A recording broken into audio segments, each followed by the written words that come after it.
unastahili kuabudiwa, unastahili ewe Yesu, unastahili kuabudiwa, unastahili, unastahili kuabudiwa, unastahili ewe Yesu, unastahili kuabudiwa, unastahili. Bwana Yesu asifiwe sana. Mungu akubariki. Ninatumaini uko salama na unaendelea vizuri. Tunamshukuru Mungu ametupa neema. Tuko mwezi wa pili. Yako mambo ya msingi ambayo Mungu anataka tuzungumze wakati huu. Mambo matatu ya msingi ambayo Mungu anataka tuzungumze na wakati huu. Na neno la Mungu linatoka Mambo ya Nyakati wa Kwanza sura ya 16 mstari wa 8. Neno la Mungu linasema, mshukuruni Bwana, liitieni jina lake, wajulisheni watu matendo yake. Mambo matatu ya msingi. Jambo la kwanza anasema mshukuruni Bwana. Ni kweli Mungu ametupa neema, tuko mwezi wa pili. Ukiangalia unaweza kuona ni hali ya kawaida, lakini nikwambie mpendwa, sio hali ya kawaida. Ni kwa neema yake tu Mungu anatupa tunaweza kuendelea mbele. Kwa hivyo mshukuru Mungu. Hata kama unakutana na changamoto, hata kama bado njia yako haijasomeka, mshukuru Mungu. Mungu anatuazia yaliyo mema. Mungu wetu ni mwaminifu sana. Hajawahi kutuacha. Anasema hata kama majaribu yatakuwa ya namna gani, bado atafanya mlango wa kutokea. Kwa hivyo mshukuru Mungu na umuamini ya kwamba anaweza kutenda.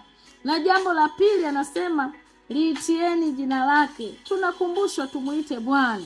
Tunakumbushwa peke yetu hatuwezi. Safari tulionayo ni ndefu. Tunatamani kupiga hatua. Tunatamani kuendelea mbele. Tunatamani kuvuka kwa ushindi. Tunatamani kuinuliwa. Lakini kama tukimweka Mungu pembeni, hatuwezi kushinda. Kwa hivyo tunakumbushwa tu kwamba tunamhitaji Mungu sana. Tunamhitaji Mungu sana kwenye maisha yetu. Kwa hivyo tunaambiwa liitieni jina la Bwana. Ukisoma kitabu cha Yohana 14 mstari wa 14, neno la Mungu linasema, mkiniomba neno lolote kwa jina langu nitafanya. Kwa hivyo hatuna jina lingine, ni jina la Mungu peke yake. Hatuna jina lingine. Muite kwa jina la Yesu. Muite, omba lolote kwa jina lake, utaona yanatokea. Tumepewa jina moja tu, jina lenye utukufu, jina lenye uweza, jina lenye nguvu, ni jina la Yesu. Kwa hivyo katika changamoto zozote unazokutana nazo, muite. Mwambie niko hapa, nitazame. Bila wewe siwezi. Utamuona Mungu kwenye maisha yako. Na jambo la tatu tunaambiwa wajulisheni watu matendo yake. Iko sababu ya kushuhudia watu wengine habari za Mungu. Wakamjua huyu Mungu jinsi alivyo. Wakamjua Mungu jinsi alivyo mwaminifu. Mungu anayeweza kusamehe dhambi. Mungu anayeweza kuponya. Mungu anayeweza kuokoa. Mungu anayeweza kutenda miujiza. Wapo watu hawajui. Bado wamefungwa katika magereza ya shetani. Wanatamani kutoka, hawawezi.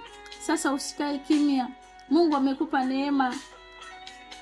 Unamjua Mungu kwa namna hiyo hiyo unavyomjua. Mzungumzie Mungu, waambie watu habari za Mungu, lakini pia kwa yale ambayo Mungu ameyatenda kwenye maisha yako. Waambie watu jinsi alivyo mwaminifu.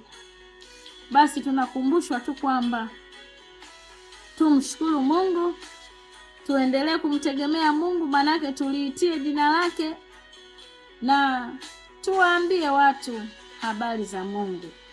Mungu akubariki sana.